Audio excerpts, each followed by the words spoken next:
1947. Dans tout le pays, le climat social se détériore. Les revalorisations des salaires ne compensent pas la hausse vertigineuse des prix des denrées alimentaires.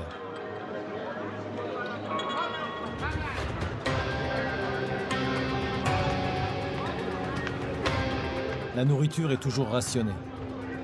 Le beurre et la viande manquent. Cette année de privation ont usé l'endurance des Français.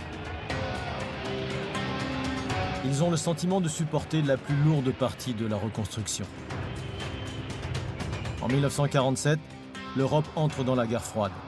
Les relations entre l'élite dirigeante socialiste de la SFIO et les communistes se détériorent.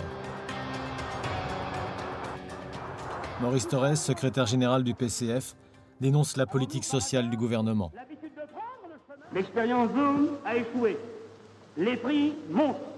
Le niveau de vie des masses laborieuses régresse. Tandis s'élèvent les profits capitalistes. Il est limogé comme tous les autres ministres communistes.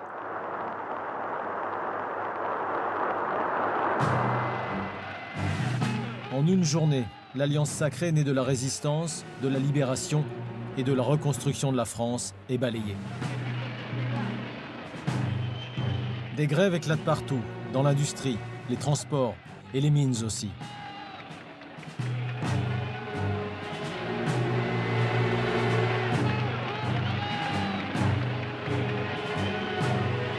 La France est au bord de l'émeute.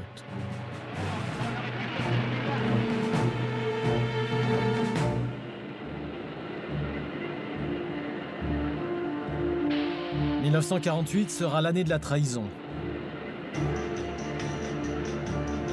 La bataille du charbon est gagnée, mais son coût de production bat tous les records.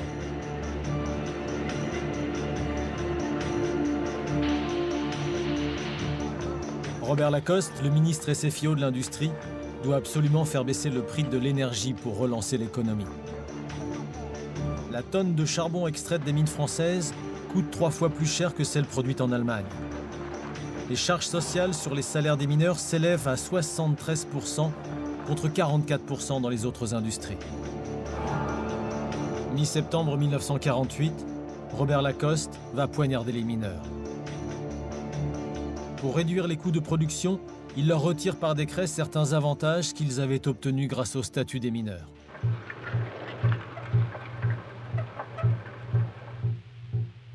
La nouvelle de la trahison parvient vite dans les corons, où elle court de bouche à oreille.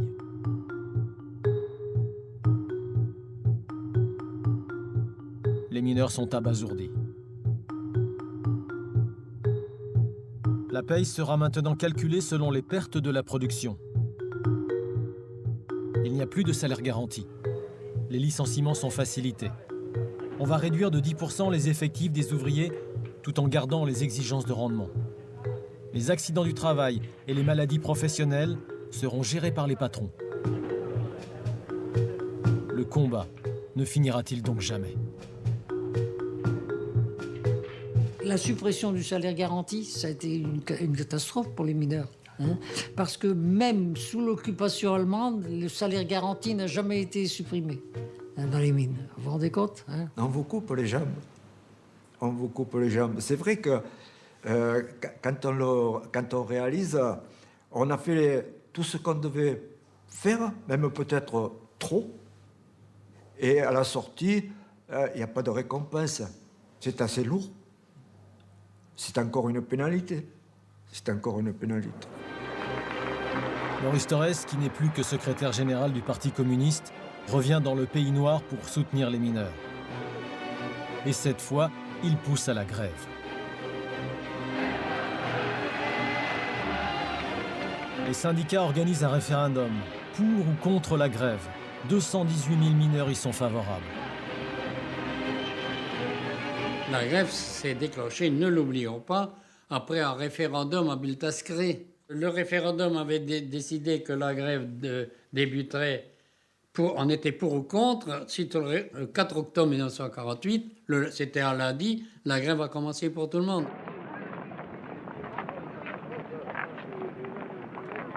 Les chevalements arrêtent leur giration.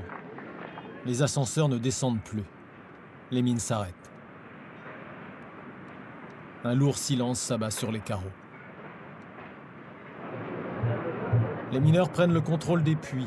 La grève va être longue. Les gars se relaient et trompent l'ennui comme ils le peuvent. J'avais même pas encore 18 ans. On a fait grève assez longtemps.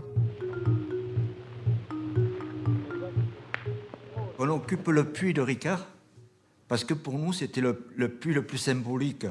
Et on occupait ce puits.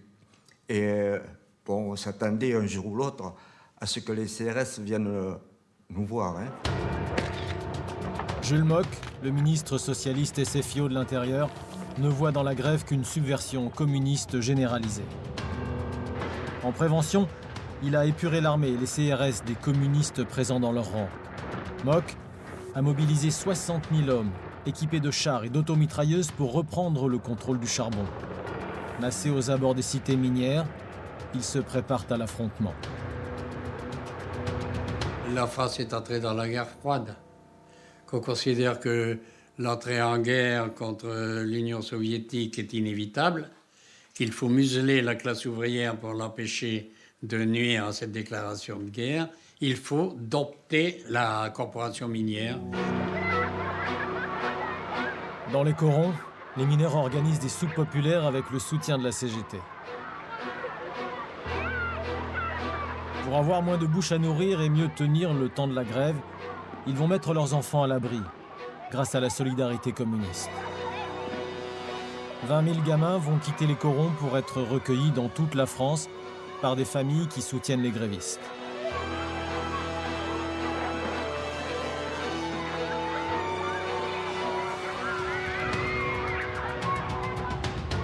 Après le départ des enfants, l'ambiance est plus à la guerre civile qu'à la grève.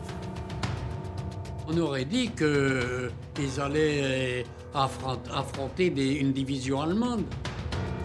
C'est les blindés qui sont arrivés. Hein.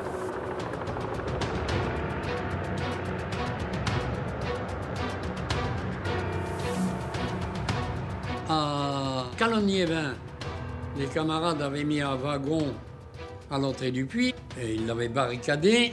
Ils ont tiré au canon dans le wagon pour dégager l'entrée du puits. C'était la guerre aux mineurs.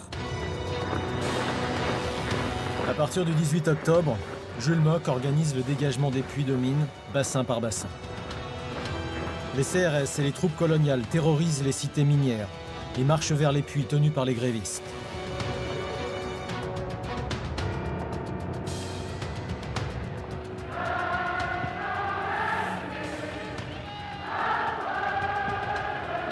Les mineurs vont se battre pour conserver leurs puits, des pierres et des boulons contre les armes de guerre. Jules Mock avait choisi la violence pour faire peur, pour intimider.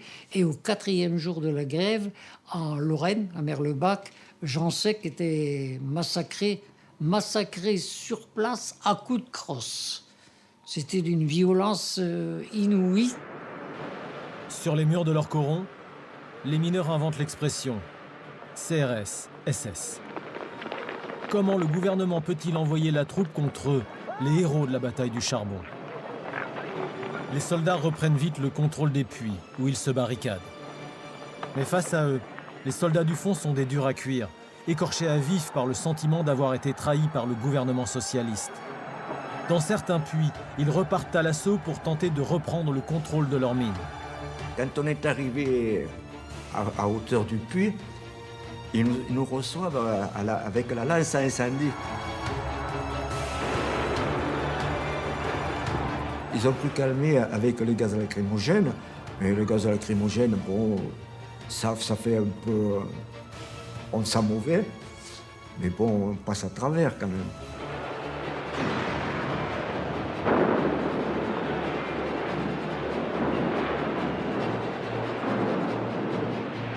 Les mineurs sont hors d'eau. Et il y avait des femmes qui tapaient avec des planches sur les CRS. Après, elles étaient acharnées. Hein. Il y en avait que pour leur dire d'arrêter, ils n'arrêtaient pas comme ça, je vous le dis. Hein.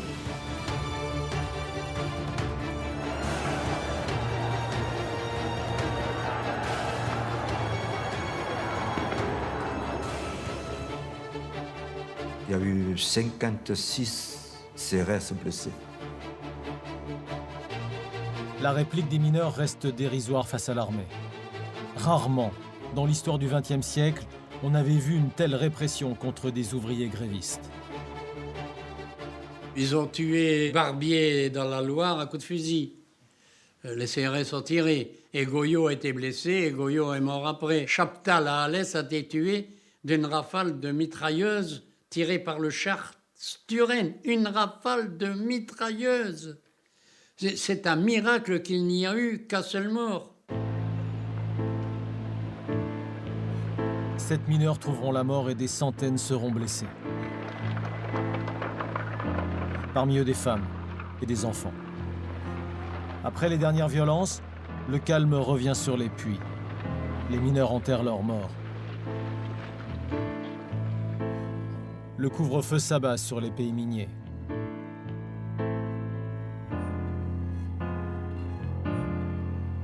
« 1041 mineurs seront arrêtés.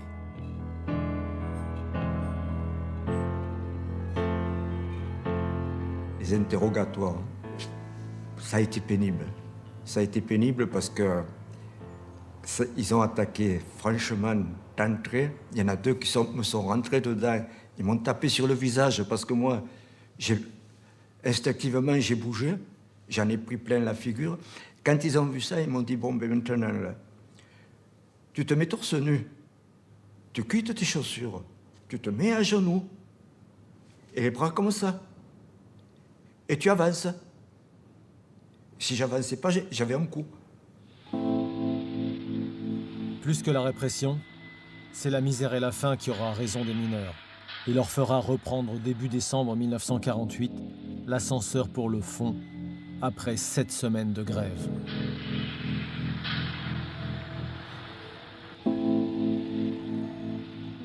Ils ont tenu quand même 52 jours. 52 jours. Et ceux qui ont repris après la 6e semaine, après la 7e semaine, eh bien c'est que financièrement, ils ne pouvaient plus tenir le coup. Oui, parce que c'est quand même dur. Hein. À l'époque, il n'y avait pas d'économie, on sortait de la guerre, on n'avait rien. Hein. Comme disait un militant, on n'avait même plus un pantalon à se mettre sur le dos. Hein. Oui, on rigole toujours avec cette blague, mais c'était ça, c'était le cas.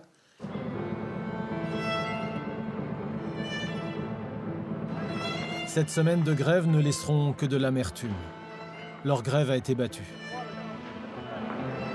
La grève s'est terminée sans rien, sans qu'aucun avantage ne soit accordé. Ça a été une grève battue.